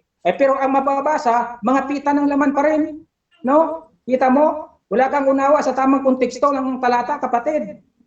No? Hindi dyan ang pagbumoto dahil sinasabi mo stranger lang. Ang ibig sabihin ni Apostol Pablo, tayo ay mga banyaga lang dito sa mundo, kaya dapat huwag kang gumawa ng mga pita ng laman. Yan ang ibig sabihin ng unang Pedro 2:11. Hindi yan kasama ang pinagbawalan mong pagboto dahil estranghero. Saan tayo makakita ng estranghero na bumuto? Mali. Napakamali ng iyong pagkaunawa, kapatid. Basahin nga natin uli ang unang Pedro, no? Basahin natin para magising ka. Akala mo kasi tama yung mga unawa mo sa mga nilalatag mong talata, ano? Basahin natin. Mga minamahal, ipinamamanhi ko sa inyong tulad sa mga mangibang bayan at nagsisipaglakbay na kayo'y magsisipagpigil sa mga masamang pita ng laman. Yan ang sinasabi dyan sa unang Pedro 2:11. Paano mo ihanay dyan? Ang pagboto, hindi pagboto dahil mga estranghero. Walang stranger daw na buboto. Napakalayo naman ng pagkaunawa mo, kapatid. No? Maling-mali yan. Maling-mali yan. No? Tapos sabi mo, kanina, binanggit mo, saan daw may Diyos daw may poet ba daw ang Diyos? Itanong ko sa iyo, except talagang aral namin yan, may poet ang Diyos. Tanong ko sa iyo, anong ginamit ng Diyos ng pangupo doon sa kanyang kaharian sa langit? No? Yung mukha ba niya ang ginamit na pangupo niya? No? Ha? May mababasa tayo. May daliri ang Diyos, no? May mukha ang Diyos. May likod ang Diyos. Tapos puwit pa alisin mo sa Diyos? No? Kita mo na, edi natuto ka ngayon. Ngayon ginamit mo uli yung Daniel 2:24. Mali na naman ang unawa mo dito. Kasi ito ay patungkol doon sa doon sa ibang level na ng sanlibutan. Hindi ito tungkol sa panahon ngayon ng sanlibutan. No? Mali-mali ang mga nilalatag mong talata. Babasahin ko yung Daniel 2:44. no? Grabe lagi yung street niya. At ang mga karawan ng mga haring yaon ay naglalagay ang Diyos sa langit ng isang kaharian. O di, sa Diyos sa langit na kaharian. Hindi ito kaharian sa lupa na kagaya ng mga kaharian dito sa lupa na the Kingdom of Saudi Arabia. No? Kaya mali talaga ang unawa mo, kapatid. Nako, napakamali talaga ng pinagamit mong talata. Basahin ko ulit, ang Daniel 4:4. At sa mga karawan ng mga haring yaon, ay maglalagay ang Diyos sa langit ng isang kaharian. Isang kaharian lang yan, kapatid, ang sinasabi yan sa Daniel 2:44. Eh yung sa Roma 3:1, buong kaharian yon, dito yung sa lupa pa, no? Basahin natin uli ang Roma 3:1. Basahin natin uli para naman matuto ikaw. Naku, kawawa ka naman, mali-mali ang mga banat mo, no? Natuto ka naman. Ang bawat kaluluwa ay pasakop sa matataas na kapangyarihan. Sapagkat walang kapangyarihan, hindi mo na... No? Sa English, let every soul be subject unto the higher powers. For there is no power but God, but the powers that are be ordained of God. No? Sapagkat ang pinuno ay hindi kilabot sa mabuting gawa. Tama naman yan eh. Wala namang pinuno ng Pilipinas, walang presidente ng Pilipinas na naging kilabot sa mga mabubuting gawa. Kilabot si Duterte sa mga drug addict, kilabot sa mga drug pusher. Ang pakulugan mo kasi sa kaharian, no, na dito sa Roma 3:1, ay yung kaharian na itatayo doon sa langit. Napakamali mo, kapatid. Patay ka dyan. Pag ganyan ang unawa mo, naku po, wala, mali. Wala, di ka pumasa, kapatid. No? Magkaiba po yung kaharian, yung sa Daniel 2:44, kaharian ng Diyos sa langit, isang kaharian lang yun. Kaysa sinabi dito sa 3:1, napasakop ka sa bawat kaharian. Kaya nga, kung tunay ka na alagad ng Diyos, kung tunay ka na mamayan sa bansang Pilipinas, bumuto ka dahil yan ang utos. Dahil pag sumalangsang ka, no, sa kapangyarihan, ay sinalangsang mo ang Diyos. Ang bawat kaluluwa ay pasakop sa mataas na kapangyarihan, sapagkat walang kapangyarihan na hindi mula sa Diyos. Ang mga kapangyarihan ay hindi lang ng Diyos. Kaya nga ang sumasalangsang sa kapangyarihan ay sa utos na Diyos sumalangsang. Kaya anong sabi ni Kristo? Ibigay yung sa tungkol sa buwis, di ba? Ibigay ang kay Sisar, ang sa Diyos. Kita mo na. Yung pagbibigay ba ng buwis, hindi ba yan nasa ilalim ng mga kapangyarihan sa mga bansa?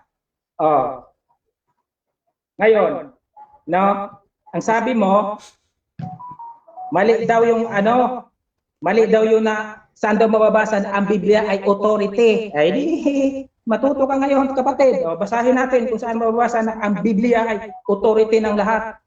Okay? Dito sa Isaiah 34:11, no? Ganito ang ating mababasa. 2 minutes. Sa Isaiah 34:16. Kasi nahanap mo, no? Saan mababasa na ang Biblia ay authority sa lahat ng bagay.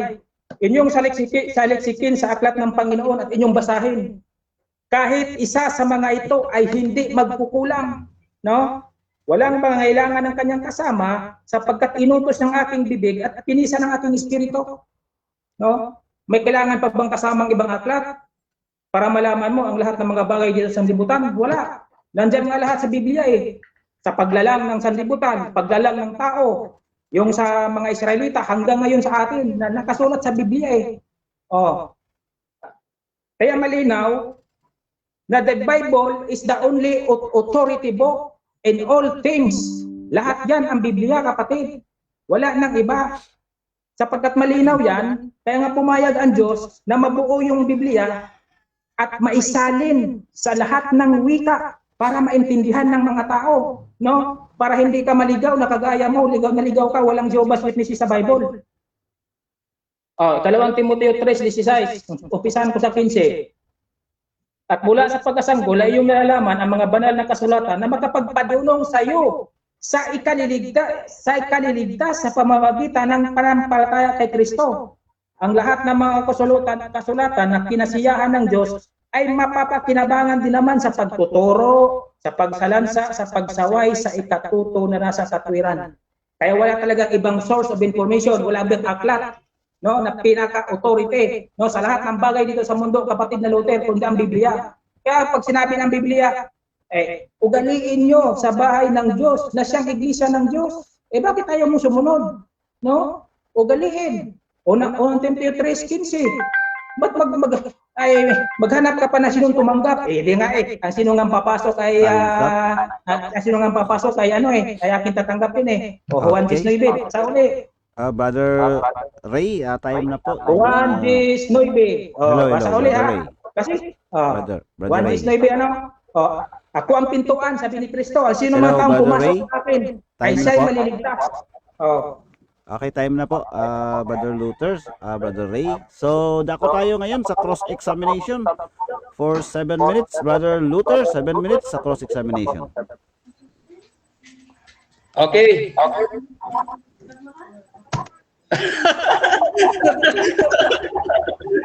Mr. Moderator, kaya ba yung tumatawa ng ganyan? Parang Brother Luther, sandali lang, Brother Luther. Iwasan naman natin yung... No, Natatawa lang ako. Mr. Moderator, style niya yan, Mr. Moderator, para isipin ng manood na siya ang panalo. Eh, di niya alam ang gamit niya salita. Okay, sandali lang. Sandali Mr. Ray, lang. natatawa lang kasi gigil na gigil Sandali kayo. lang, sandali lang, sandali. Naiintindihan ko yung mga excitement. Naiintindihan ko yung Ganito mga lang ako excitement. magpaliwanag, Brad. No? Okay, Kasi galing sa puso ang paliwanag ko. Sandali, Kagaya mo yung mga talata mo, mga out of context.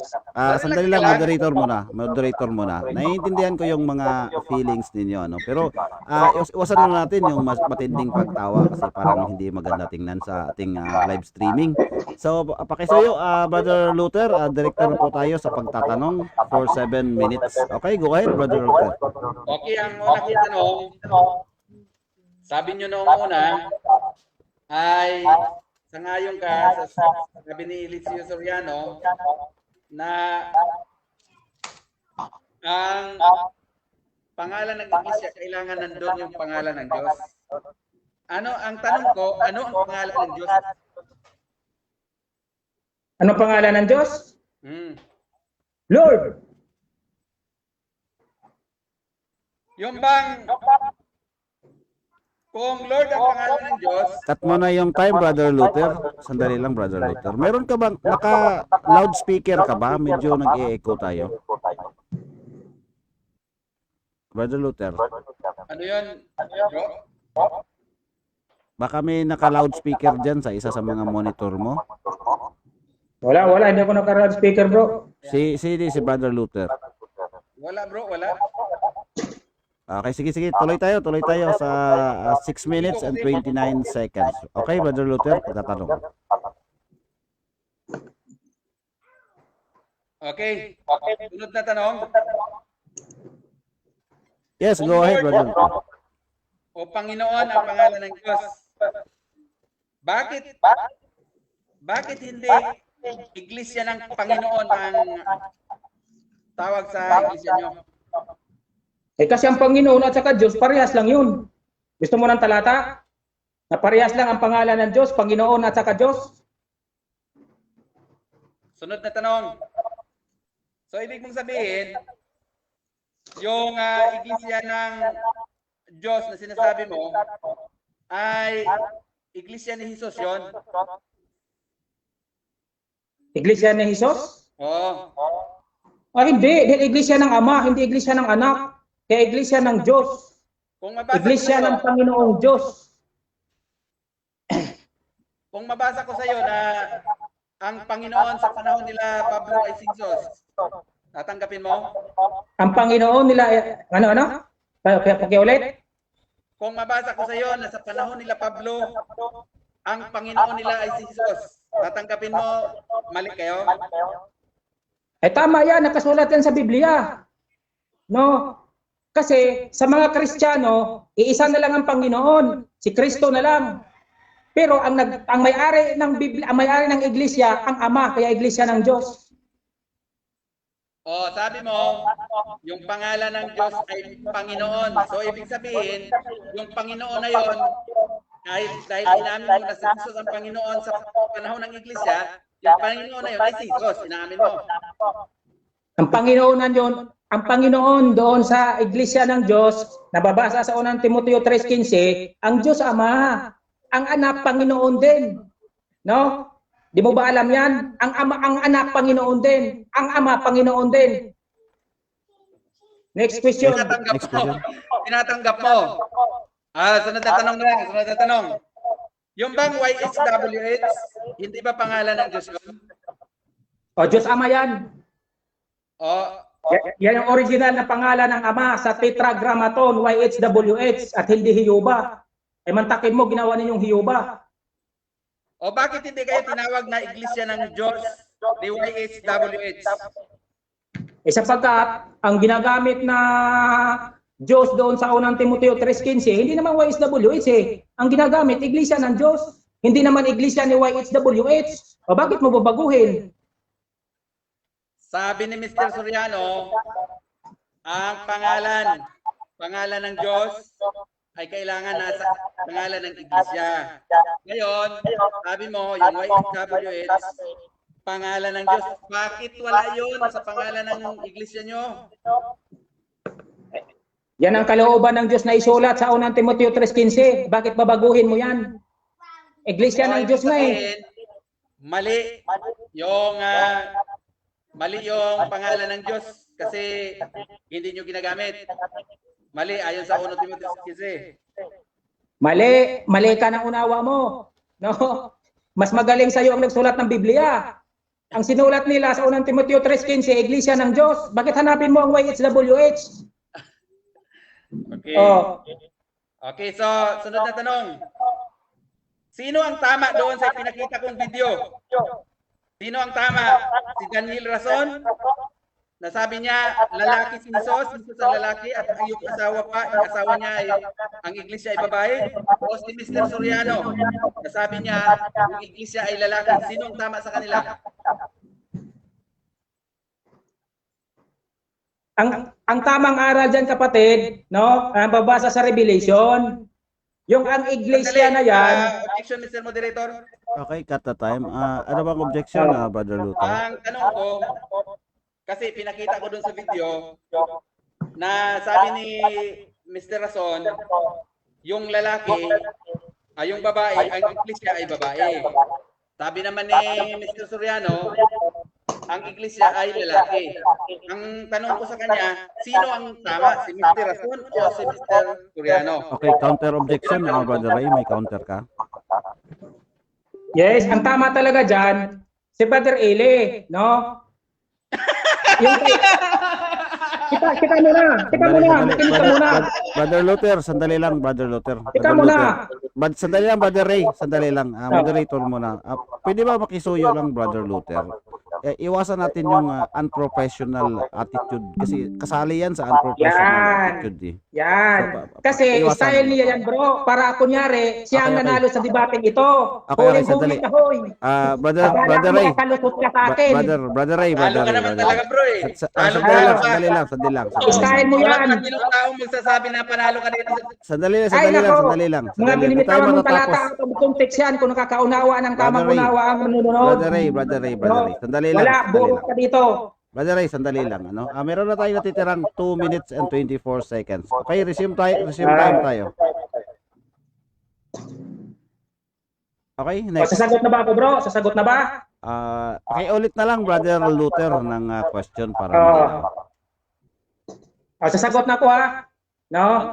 Ang tama talaga dyan, si Brother Eli. Pero mayroon kasi tayong kasabihan na slip of the tongue. Habang nangangaral, mayroong slip of the tongue. Si Brother Eli nga eh, naging sikain ng pinatay ni Abel eh. Pero yan, slip of the tongue lang. Hindi talaga yan sinadya na magkamali. No? Ito naman mga walang magawa sa buhay, no? Hinahanap lang nila ang butas. Next Slip of question. the tongue yan. Hindi Next yan question, talaga na mali Brother na nagkamali, na pinilit na mali. Next No? question. Slip of the tongue lang yan mga ganyan, bro. Brother Luther, Okay, next next question. question. Kaya yung mga ebidensya mong yan, walang kwenta yan. Brother Ray, next question na po, Brother Ray. Mali si Daniel Rason. Slip of the tongue ngayon eh. Hindi yun mali. Hindi na yun intention na imaliin. Slip of the tongue. Si Brother Eli man, nagkakaroon din ng slip of the tongue. Ang nabanggit niya doon sa kanyang programa, si Cain ang pinatay ni Abel. No? That is a slip of the tongue. Dahil oras-oras na yan, nagdadaldal yung mga yan, kaya nagkakamali ng pagbigkas. Next question, Brother Luther. Okay, next question. Slip of the tongue ba yung 1 minuto? Ha? Kulang-kulang 1 minuto niyang ipinapaliwanag na yung iglesia ay lalaki. slip of the Slip tongue of ba the yun? tongue yun. Hindi yun intention. Slip of the tongue? Pwede bang may slip of Yes, the tongue na slip of the tongue yun. kulang isang minuto? Sandali, cut Hindi the yun time. intention. Hindi yun Cut the intention time. na Cut the time, yun ang cut the mabigkas time. niya. Sandali lang mga debaters, sandali lang. Brother Luther, sandali lang. Kasi hindi tayo magkakaintindihan kung magsasabay-sabay kayong dalawa. So isa-isa lang, no? Meron pa tayong 1 minute and 6 seconds. So Brother Luther, tuloy sa pagtatanong. So inaamin mo ngayon na meron kayong mali.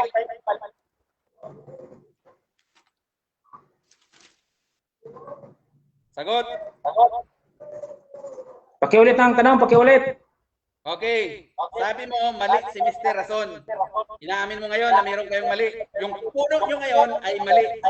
Hindi, ito ulit ang sagot ko. Hindi nga intentional yun. Yun ay slip of the tongue. Next question. Oh, slip of the tongue ba yung kulang-kulang isang minuto niyang pinaliwanag? Yes, slip of the tongue yun. Slip of the tongue. Yung slip of the tongue pala yung isang minutong pinaliwanag Question niya. lang, Brother Isang Luther. minuto, okay. Brother Luther, question lang. Okay, so yun. Question lang. Question, Brother Luther? Okay,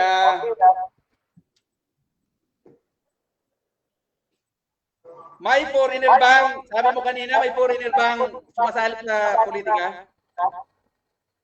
Ano? Pakiulit ang tanong mo. May foreigner ba daw na sasali sa sa politika? May Pwede ba? informer? Ano may informer? May foreigner na sasali sa Pwede ba foreigner sumali sa politika ng kanyang pansamantalang tinitiran?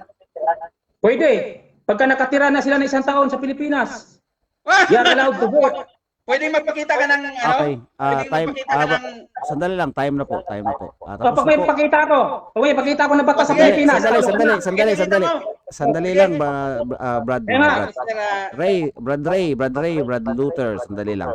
Yung pagpapakita ninyo kasi wala nang time, gamitin ninyo yan sa summary conclusion. Okay lang ba? Ipakita ninyo Okay, sa summary sige. conclusion. Okay, bigyan natin Okay. as usual, ang mauuna sa summary conclusion for 5 minutes ay yung second speaker or yung negative side. So mauuna dito si Brother Ray sa kanyang summary conclusion. Brother Ray, 5 minutes. Go ahead. Okay, magandang hapon ulit. No?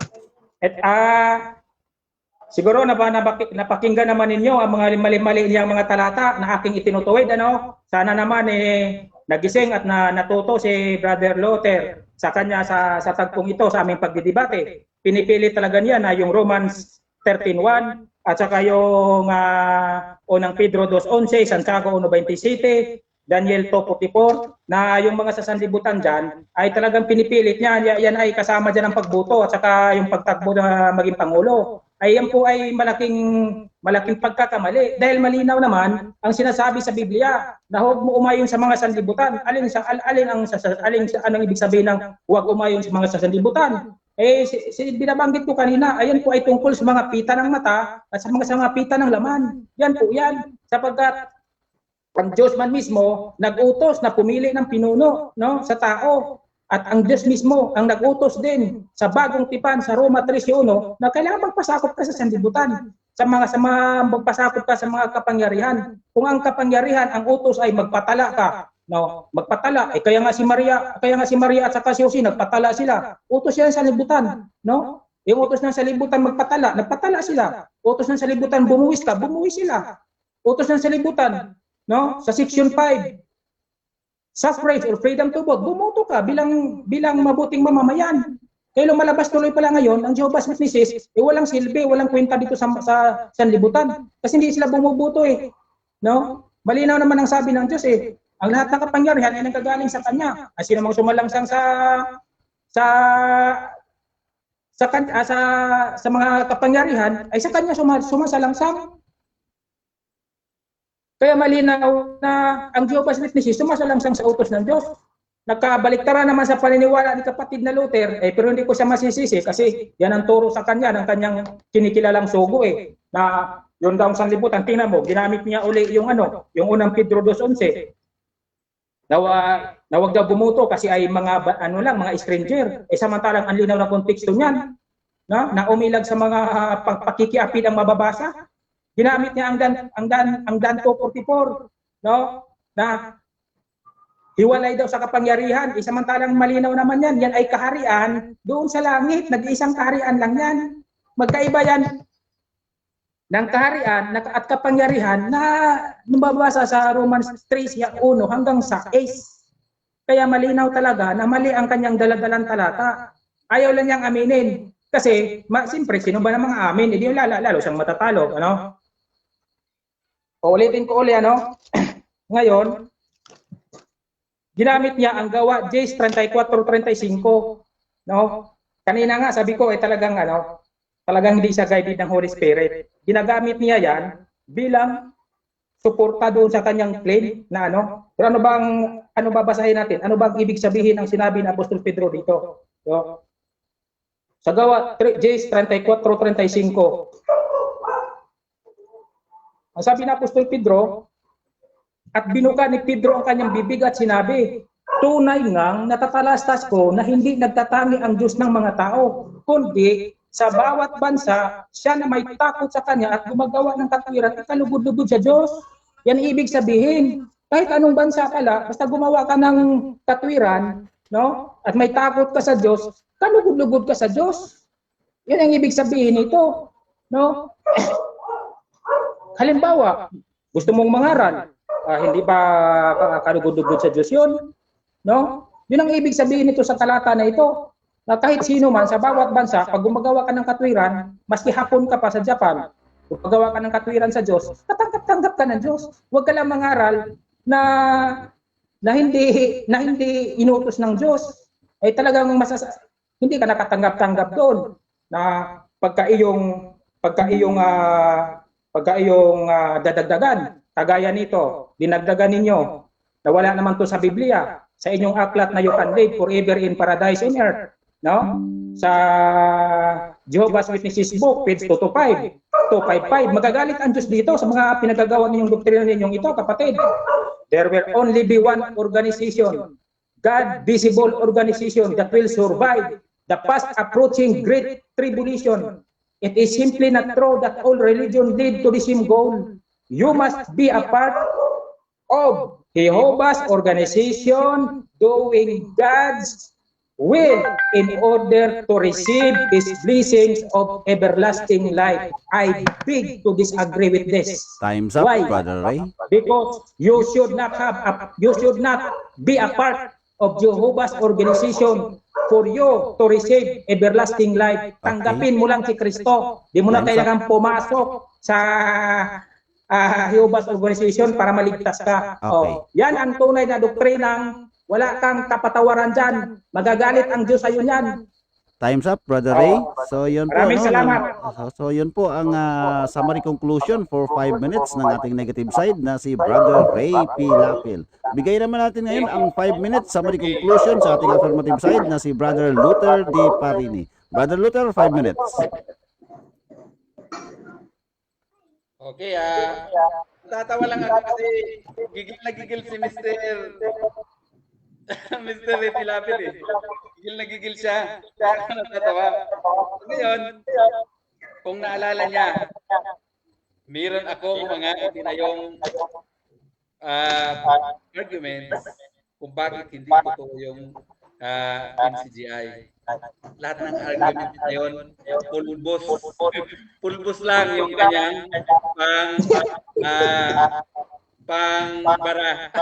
Pulbos, walang matinong magsasabi na panalo siya sa debate na ito.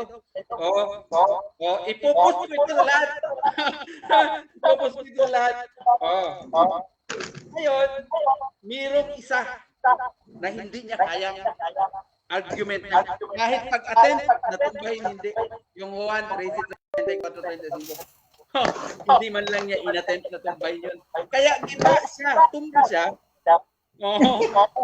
Kaya yung papatunayan ko na ang siya, hindi tunay na reliyon. Tumba yun. Bakit? Lahat ng argument, pulbos yung kanyang argument. At may isang argument, hindi man lang niya ginalaw. Okay. kaya nagiba talaga ang MCGI sa debate na ito. Nagiba ang MCGI sa debate na ito. Ngayon sabi niya, daw, ipakita mo na na yung foreigner daw, isang taon daw pwede nang kumandidato. Oo. Kahit barangay talo, hindi pwede ang foreigner magkandidato dito sa Pilipinas. Ano ka ba? 10 taon. Ang 5 taon na kailang muna ang foreigner bago maging naturalized citizen. Ano ka ba, Mr. Ray? Nagdudunong-dunungan ka.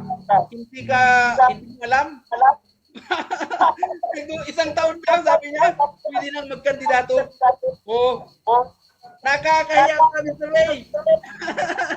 Nakakahiya ka, nagdudunong-dunungan ka. Ito, ipopost ko ito. Nakakahiya ka, dito na tago ka sa ilalim ng misa sa debate na ito. Nakakahiya yung mga pinagsasabi mo. Tapos, inilalagay niya sa bibig ko yung mga hindi ko sinabi. O, sayang yung presentasyon mo. Yung Biblia daw. Ito daw ang putulong. Wala naman akong sinasabi tungkol doon. Ang sinasabi ko, may mababasa ba sa Biblia na tinanggap kayo? Wala. Kahit na tinanggap kayo sa MCGI dito.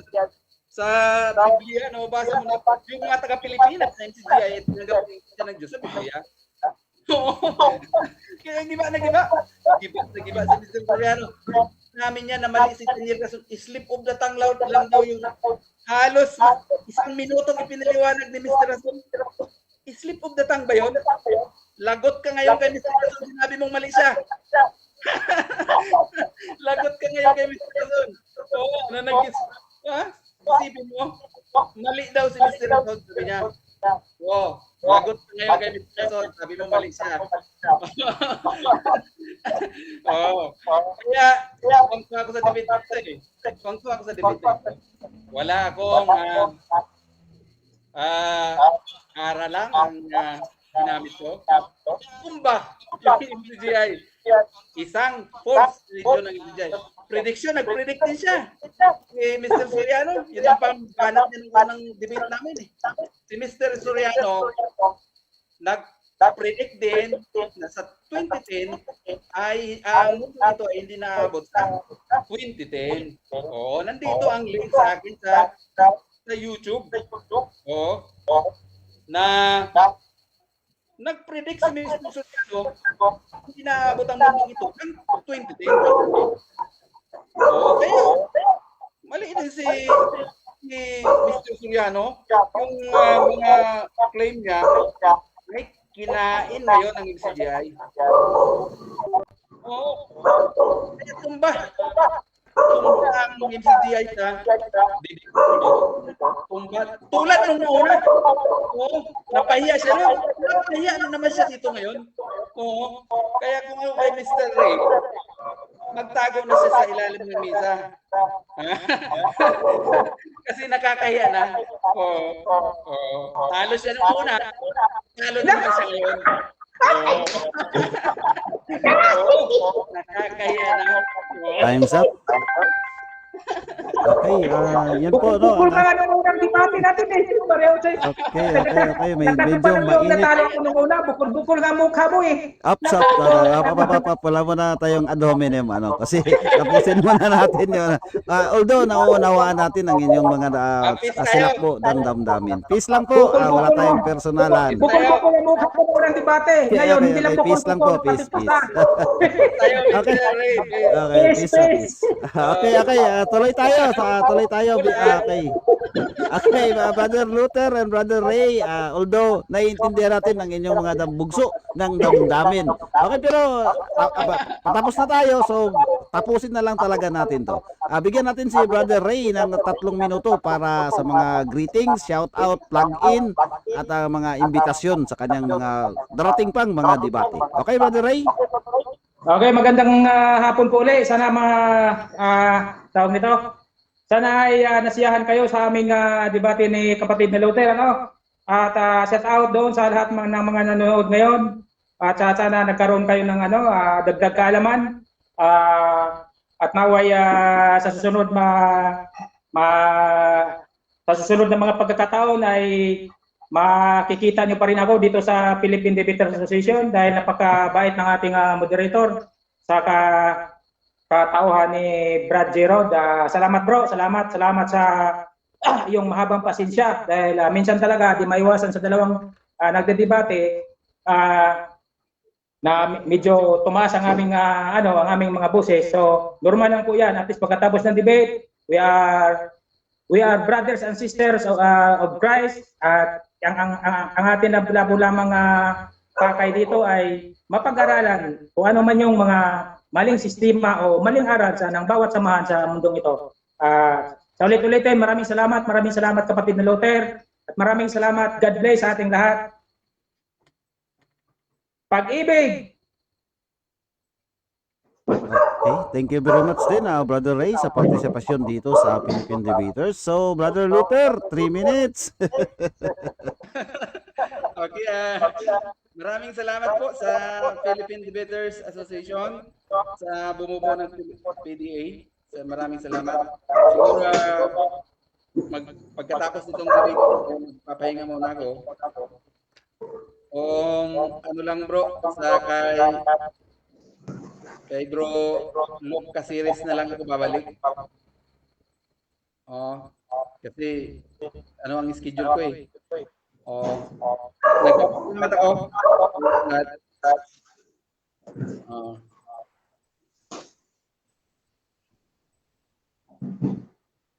Shout out bro, baka gusto mo mag-shout out. Shoutout sa lahat ng nanonood pa ng live na ito. Shoutout sa lahat ng debaters sa Pilipinas. Ito yung pagkakana natin yung debate. Para kaya binabati ko lahat, shoutout ko lahat ng mga debaters sa Pilipinas. Okay, thank you very much, Brother Luther. So, shout out natin si Bati Tayo, si Imelda Alfonso, Oswaldo Sejes, Felix Sarita, James Mark Casbalido Villamayor. So, yung iba pa, no?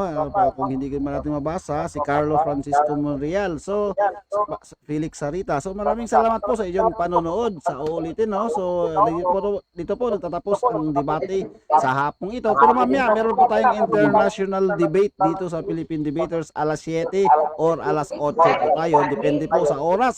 Kasi sa ibang bansa po ang magiging kalaban ng ating Pinoy debaters din So maraming salamat sa inyong panonood.